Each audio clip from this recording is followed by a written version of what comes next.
Creepy. So, good morning or good night, depending on where you are in the world, and welcome to another interview of the Shield Dude on a Couch. I'm your host, Hector, and tonight I'm joined by Dan Lilker. You may know him from many bands, Anthrax, S.O.D, Nuclear Assault, and also we have with him Dave Hofer, right? That's how you say it? Yep, thank you. And he helped. We're here to talk about the book and the second edition of the book I think it's already out, and we're here to talk about the second edition, which looks great. So first of all, thank you for being here today. You're very welcome on my behalf. Thank Yeah. you. Yeah, I didn't know Dave was gonna be here too. So when he first popped up, I was thinking like that doesn't look like Dan. and I was like, yeah, well, maybe he changed. You never know. So Nope. yeah, so no, so thank you for doing this. So 30 years and counting. So this book, this is a really cool book, and I think every metalhead who likes music should have this book. So tell me a little bit about like going back and doing a second edition for this. Well, I mean, the second edition is mostly a reflection of the fact that the first edition had sold out. Yeah. And so for the last 5 years or so, it was just pretty much unavailable. The first pressing, we had originally done a deal with Handshake, and then Bazillion Points ended up taking over and putting it out. But those copies all ran out, and I would have a lot of people asking me if it was ever possible to get a copy of the book again, and I would have to kind of shrug at them. So we decided it would be a good idea to have a second edition, and we decided to do it now because the first one came out on my 50th birthday in 2014 in October. So this one's coinciding with my 60th birthday. Yeah, And happy belated. I know it was like a week thank ago. you. Yeah. Ah, yes, it was, man. Thank you very much. And yeah, so it doesn't have that much new stuff in it. It's not like I've been that busy over the last 10 years. It has a little new content. It has a great new foreword by Thomas from At the Gates. But mostly it was just about people being able to get their hands on it again. Yeah, no, it looks great, the sleek edition. So Dave, tell me a little bit about how you help, the book, honing in on the stories, because it's always interesting, because there's lots of stories, but you always need someone, I'm guessing, to make them fit. Yeah, I mean, I just tried to do it chronologically. If you've read it, it just starts with Danny's childhood and then goes Yeah. up to about 2011 or 2012. And I obviously had like a working knowledge of his career as a big S.O.D and Brutal Truth fan, and just a fan in general. So I felt like I had a good knowledge base, but I didn't know everything, which I thought was also good because, there was a lot of questions I didn't know the answer to, or just, you know, like, for example, Nuclear Assault, kind of ironically, was the band of his I knew the least about, even though they were commercially the biggest band. But I was never like a huge thrash guy. I'm more of like a death metal guy. So it was kind of fun to just go in kind of blind, so to speak, and yeah, try to have like an honest representation of his career in that way. Yeah, no, I like the way how like all these biographies, you talk about the childhood, you talk about the bands, but the pictures on it are pretty cool as well. You got pictures spanning 30 years plus. So for you, Dan, is there like any like stories in the book or anecdotes that you're really fond of to this day? Well, I mean, they're all kind of cool stories for the most part. I mean, sometimes there were some of the tours were like endurance tests when you're going to Europe for more than 2 months, like the one we did in '94 with Punch and Stench and Macabre. I like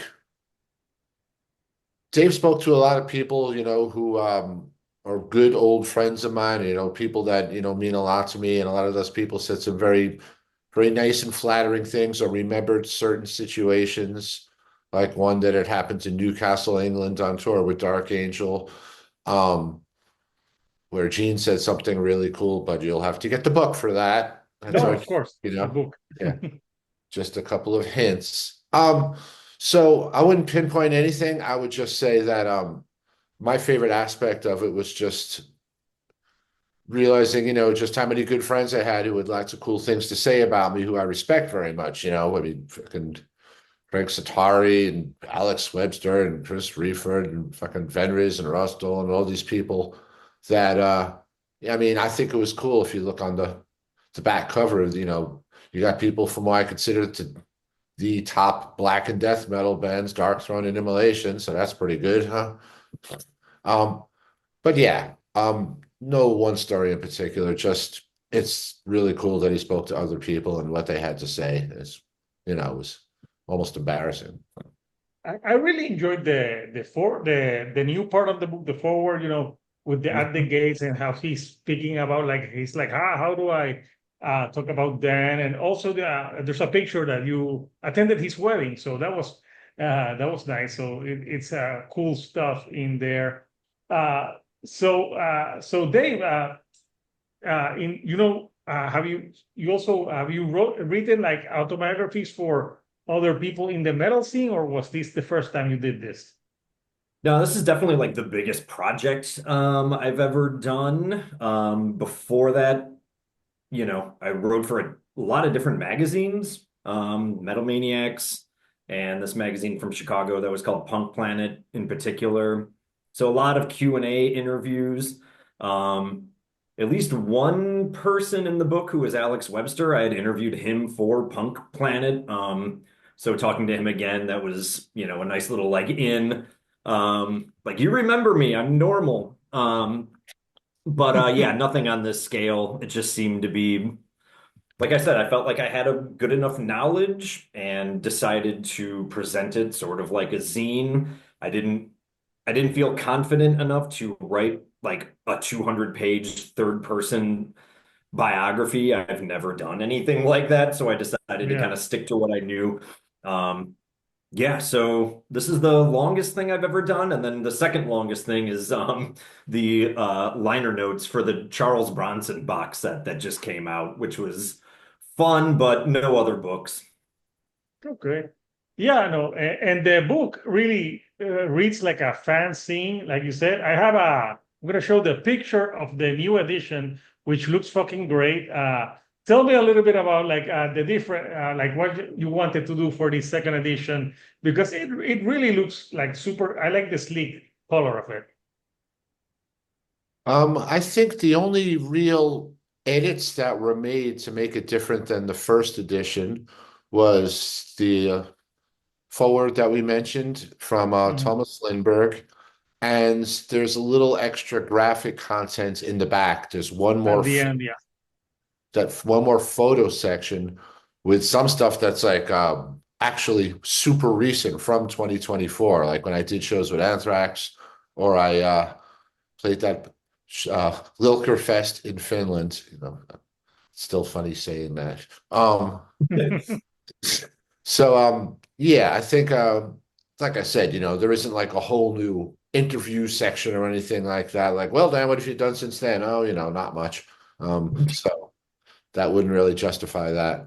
I mean, it's certainly, if you are one of those collectors, you probably want to have both. You can say I got the first one, the second one, just like people who have the black vinyl and the green vinyl, et cetera, et cetera. But besides that, it's just really got a little bit of additional content.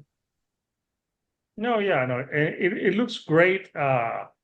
So yeah, and you spoke about like you recently did shows with Anthrax. You were covering the bass. How were those shows? Those shows were great. It was just cool, just because obviously I just have a normal life here in Rochester, New York, and I'm not even really playing in any bands and haven't done so for a couple of years, which I'm sure might come up later.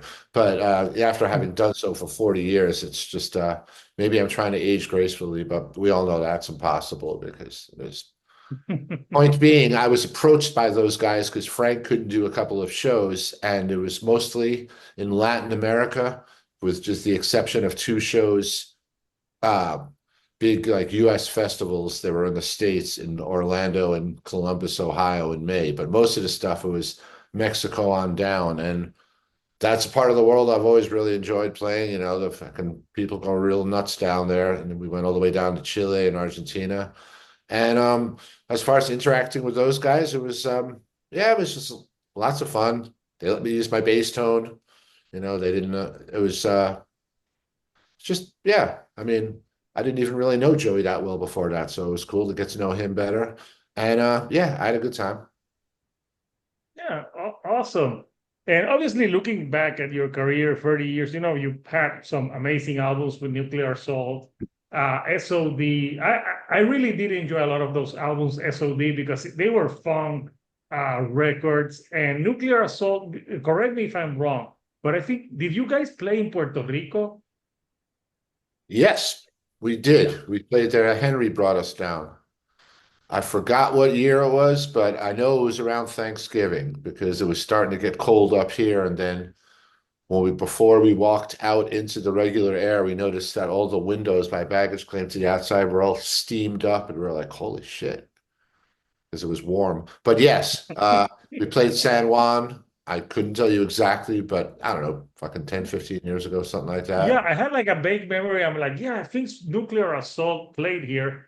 I've been to too many shows. I'm not remember if I went to that one because there's a blur sometimes in the memory of what shows, but Yeah. I do remember you guys did play here in Puerto Rico. Yeah. Yeah, it was great. And most importantly, it wasn't a floating pile of garbage. Thank you for saying that. Yeah, that's all I'm going Yeah. to say on those kind of politics or anything. But no, I had a great time down there. And yeah, it was really interesting because, you know, being an American, like a US protectorate, you still had like regular, like Chili's on the corner and stuff like that. So it was interesting because you were down there and like it's definitely in the Caribbean where that's really hot with palm trees, but then there's all these normal American restaurants. So that would be a dream come through for the lazy tourist who want to have everything. You know, I like going somewhere and trying different stuff. And I mean, we did do that in Puerto Rico, but Oh, I'm sure the promoters here, we're gonna take you to eat the real shit. We're oh like, yeah, it would before be we a even travesty to go to a Chili's. no, no. Before we even got from the airport to the hotel, we stopped at somewhere on the roadside and we had pork and those big sausages. I mean, it's good if you're not a vegetarian. And yeah, and he treated us right. Okay. Yeah. I'm sure he did. Yeah, we have a lot of promoters here and we're bringing lots of bands here in Puerto Rico because we have a vibrant metal scene and there's a lot of like thrash metal bands in Puerto Rico that were influenced by Nuclear Assault. So lots of them. So yeah, it's good to see. So you had like a release show in New. I was watching the Facebook. There was like a book signing, right? That you had in New York City that coincided with your birthday. Yeah, that was just on Friday. Dave, would you like to talk about that one? Sure. We did a little Q&A and Dan signed books at Generation Records in New York City. That's the only place you can get signed books, as far as I know, right now. Yeah, it was cool. Drew Stone from the New York Hardcore Chronicles did the Q&A. Very nice guy. Knows his shit. Asked some interesting questions. There was good little turnout. People asked cool questions, and then we all got a bunch of beers around the corner. Yes. That sounds like a fun time. It was Well, great. and it's different, you know, a book signing Q&A, you know, from like a vinyl or CD, or for you, Dan, is it pretty much like very similar, like to doing that? Well, there's similarities because people are there to check out a product that you're on, but the difference is that all the attention's on you. It's not, oh, a book about nuclear assault with four different people. It's all, you know, so Yeah. that being the joke, you know, between that and then, you know, going to Finland for something called Lilker Fest and everything, I'm like, you know, I'm glad I did all the stuff I did, and obviously it must have had some impact because I can't seem to get away from stuff with my name all over it. But I'm not bitching and moaning. You could have worse problems that people still give a shit what you do, right? It's just that I'm kind of humble. It's just kind of after a while, it's just kind of like, all right, leave me alone. But you can't because then, oh, uh, like the thing we did at Obscene Extreme, when we did the first Brutal Truth album, me and a bunch of guys, a bunch of Czech dudes, for the promoter's birthday. So that was lots of fun too. But of course, I was the only Brutal Truth member. So once again, everyone's staring at me. No, yeah, I'm here to absolutely. deflect a very little amount of attention away from you. Good. That helps.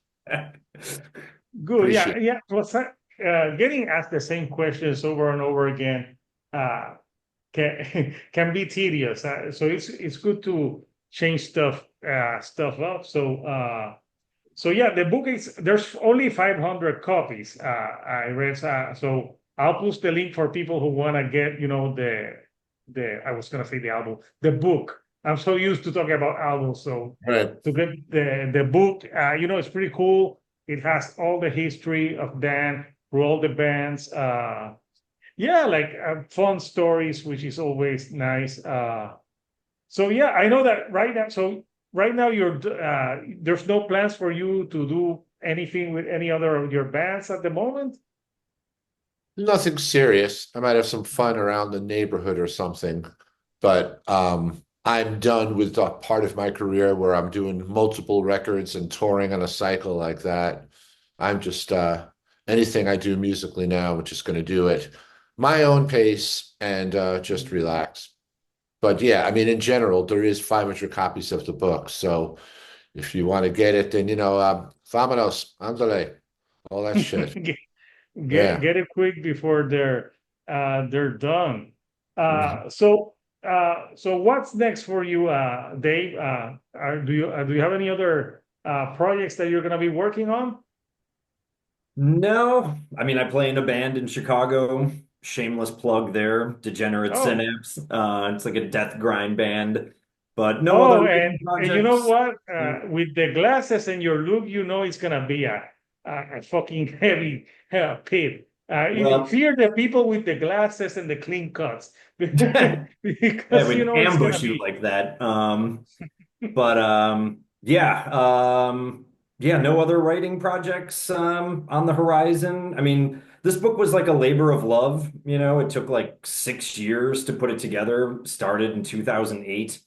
I don't have another one of those in me. If somebody approached me and was like, "Oh, do you want to do the chill dude on a couch biography?" Okay, No one's maybe gonna we buy can figure something out, but that. yeah, Maybe my mother, my mother will buy the copy, my girlfriend, but that will be it. limited to two. Yeah, Limited to two edition. Yeah. no, seriously, he worked his ass off doing making this book happen because, like he said, I mean, basically it's just like a giant long zine because that's what he was familiar doing. So it's great that it came together and it's a testament to, how dogged he was about making sure it happens. And people like the book. It's not written in crayon or anything. Yeah. I will give a shout out to our friend John Crone. He's the one that did all of the design and the layouts. We gave him the idea like, yo, we want this to look like a zine. And he said, oh, okay, so we'll do like 2 columns. And, well, we had already agreed ahead of time we wanted pictures throughout the whole thing. And John just took the ball and ran with it and has been helping us for the last like 15 fucking years. Wow. Yeah. So yeah, he is kind of like one of the unsung heroes of this. Definitely. I mean, I did all the wrangling, but tons of people helped. I mean, Danny, his wife Heather, very gracious to just kind of let this stranger just like show up at their house. Everybody gave their time with interviews. The book would not be the same without them. You had people like Missy at Megaforce who let us use S.O.D's Milk for like a little book trailer that we put out on YouTube. So there's all sorts of, it takes a village, as they say. Hmm. Yeah, No, yeah. collaborative effort. Yeah, it takes and I like the that old school magazine that scene type of look because it takes me back to growing up because you had that in the 80s and in the 90s, but now everything's so digital that it's kind of lost. So maybe younger people will be like, "What's a scene?" And you'll be like, "Yeah, it's something that's pretty cool." And the good thing about that look is, that you can. It's like a history of like metal that is preserved in time. So I love it. So it's a cool book to have. So I'll put the link for people who want to order that book and get a piece of that book. So Dan, anything before I let you go, because I know you guys are busy, you have other people to talk to, like anything you like to say to the fans before we go? Oh, I guess I would just say, just express my usual humble appreciation that people have supported all the music I've done in underground metal, various genres in general, because if it wasn't for all the people out there, then nobody would give a shit about a book about me.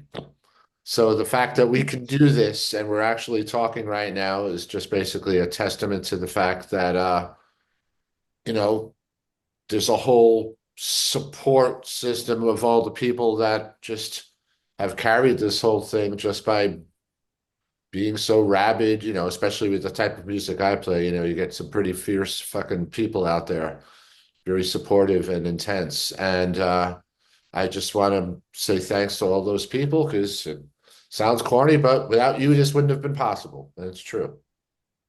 Yeah, and metal fans are, there's no casual metal fans. You don't meet someone, usually if you're into metal since you're like in your teens, usually you keep listening to it. And plus there's newer bands out there, keep exploring because there's so much great music out there. So I want to thank you, Dan. And Dave, I didn't know I was going to talk to you, but pleasure meeting you as well. At first, when you popped up, I was like, "Who is this?" That's cool. Yeah, but I assume I'm like it has to be. So I because I just had that I was gonna talk to Dan, but pleasure meeting the both of you. Congrats on the book; it's really cool. Thank you. So Cultures, the book is out now, 500 copies. So I'll post so you get it before they before you have to wait for maybe a third edition, like in 10 years, Yeah. or if it's over, don't complain. You had your chance to get it. So Yes. thank you, for joining me from wherever in the US you are to here in Puerto Rico, up the medals. So until next time, Couchers, this is Hector, Salud. the Yeah. shield dude on the couch, and I'll see you all right here on the couch. Thank you and goodbye.